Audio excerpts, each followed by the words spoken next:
Bonjour, bonjour à tout le monde. Les filles, je vais répondre de nouveau à des questions. Et aujourd'hui, je vais répondre à la question de Zara du Maroc et une ou une S, je ne sais pas comment ça lit, SW. Alors, la question du Zara.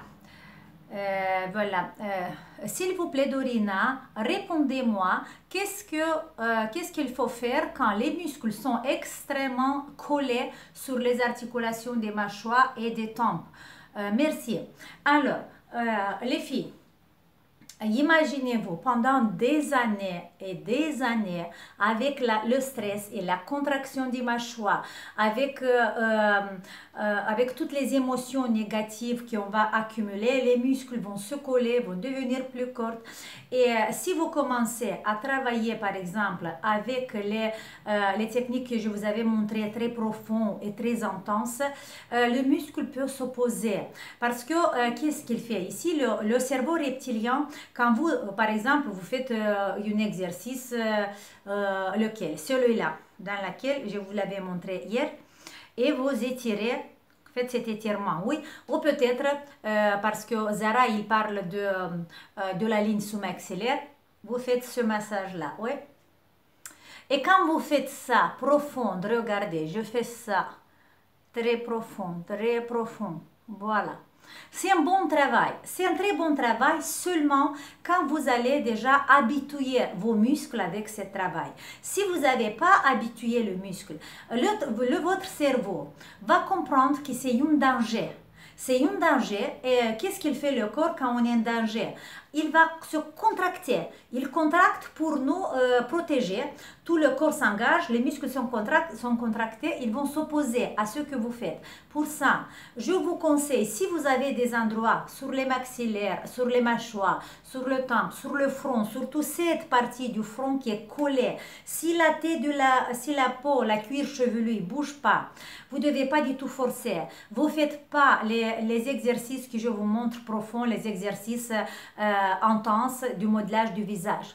Première chose que vous devez faire, vous devez chauffer votre muscle. Par exemple, avec les mains, regardez un exercice très simple, Zara, sur les mâchoires. Vous placez les mains, peut-être vous chauffez un tout petit peu, et vous les placez et vous restez avec les yeux fermés et observez le contact de votre main avec la peau de votre visage et avec le muscle. Laissez cette énergie d'amour, cette énergie que vous avez dans votre main ici, rentrer doucement dans les muscles, chauffer le muscle. C'est pas un chauffage artificiel. Oui, vous pouvez prendre par exemple quelque chose chaud et la placer sur la mâchoire et vous allez vite relâcher le muscle. Mais c'est autre chose. Là, avec votre cerveau, il doit comprendre le message. Ce que vous voulez. Moi, je veux que mes mâchoires se détendent, que mes muscles des mâchoires se détendent. Et vous restez dans cette posture pendant 1, 2 ou 3 ou 5 minutes en observant. La chose plus importante pour avoir des résultats, il faut être présent. Et vous observez la main qui touche les mâchoires. Observez tout doucement avec une respiration profonde, détendue, comment vos muscles se détendent. Et une fois que vous avez compris ça, une fois que votre muscle, vous sentez, parce que vous allez le sentir quand le muscle se détend un peu, vous commencez à faire des mouvements circulaires. Des mouvements circulaires qui vont rentrer tout doucement en profondeur pour masser. Pas trop fort. Ça suffit les premières fois, ça suffit de travailler qu'avec les fascias. Par exemple, une semaine entière ou 2 semaines, vous faites la même chose. Chauffez. Et après, petit à petit, faites des mouvements.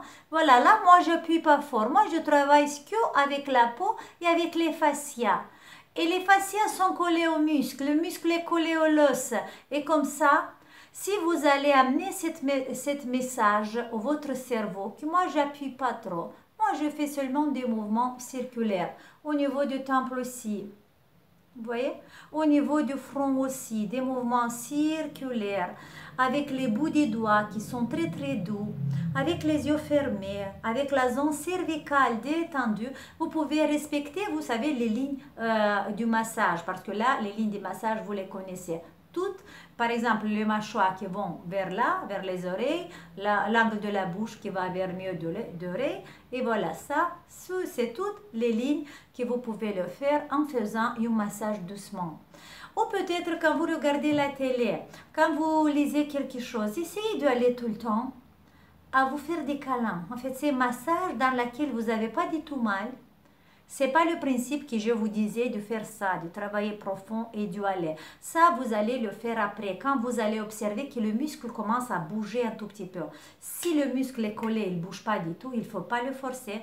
Il ne faut pas aller à travailler avec la technique qu'on fait, modelage de visage profond. Non, pas ça encore. Il faut d'abord que vous preniez contact avec votre muscle, que vous amenez le message au votre cerveau pour voir ce que vous voulez faire. Il y a des filles qui sont pressées parce que j'ai eu un message il y a quelques jours, quelqu'un qui dit « Ah, c'est l'exercice qui ont rien de l'air de rien, que ça m'aide pas parce que... » Oui, bien sûr, les filles, c'est pas pour tout le monde la technique que je vous montre parce que là, il faut avoir la patience, il faut être consciente, il faut avoir un lien entre votre peau et le cerveau. Il faut que vous êtes présent dans ce que vous faites. Pour les personnes qui sont pressées à avoir vite des résultats, là, vous pouvez aller faire le botox ou l'acide hyaluronique ou des autres injections ou l'intervention chirurgicale et ça va être fait très vite. Hop, et c'est fait. Ici, c'est pour les personnes qui veulent vraiment travailler avec, comment dire, les choses en fait naturelles, les choses que vous pouvez le faire tout seul, consciente, et voilà. Il ne faut pas être pressé pour avoir des résultats ici, ok? Et après, il y a une autre question ici, la question du Yun. SW. Dorina, merci, j'ai des lignes autour de la bouche. J'ai fait des exercices pendant 3 mois. J'ai des changements 20%. Combien de temps il faut pour avoir des bons résultats? Si si vous avez 20%, je m'excuse si je ne lis pas bien ton prénom, de changement que 20% pendant 3 mois, c'est un peu trop long. Et vous savez, les rides autour de la bouche, les muscles autour de la bouche, regardez ici. Ce muscle qui fait l'angle, qui fait tour de notre bouche, regardez tous les muscles qui sont liés. Vous voyez? Et si vous avez travaillé que autour de la bouche, peut-être c'est pas le problème. Le problème, c'est pas le muscle qui fait tour de la bouche, mais c'est les autres muscles qui sont liés. Et je sais pas quelle série vous faites, mais si vous travaillez que le muscle autour de la bouche, vous allez jamais avoir de résultats. Faites attention aux muscles, aux 2 muscles de la mastication. Voilà, celui-là qui fait ça. Et celui-là qui est profond comme ça. Regardez les exercices pour les muscles de la mastication parce que ce sont les muscles qui sont très responsables du tour de la bouche. Mais je vous conseille de m'écrire vraiment ce que vous avez fait, les exercices que vous avez fait autour de la bouche. Et moi, je vais vous conseiller de changer. On va changer vraiment les autres exercices parce que là, c'est pas très bien. Si vous travaillez déjà 3 mois les mêmes exercices, vous n'avez pas de résultats. Ça veut dire que ou vous ne les faites pas correctement ou on doit changer pour voir une autre technique pour travailler sur les autres muscles, ok? Alors, j'espère que je vous avais répondu à votre question. Je vous souhaite un bon dimanche et essayez de faire tout ce que vous faites avec un tout petit peu d'amour, un tout petit peu. Et allez les filles, soyons courageuses, soyons rebelles et cherchez, expérimentez tout ce que vous rencontrez dans la vie. Comme ça, la vie va être plus intéressante. Gros bisous et on se voit demain. Ciao!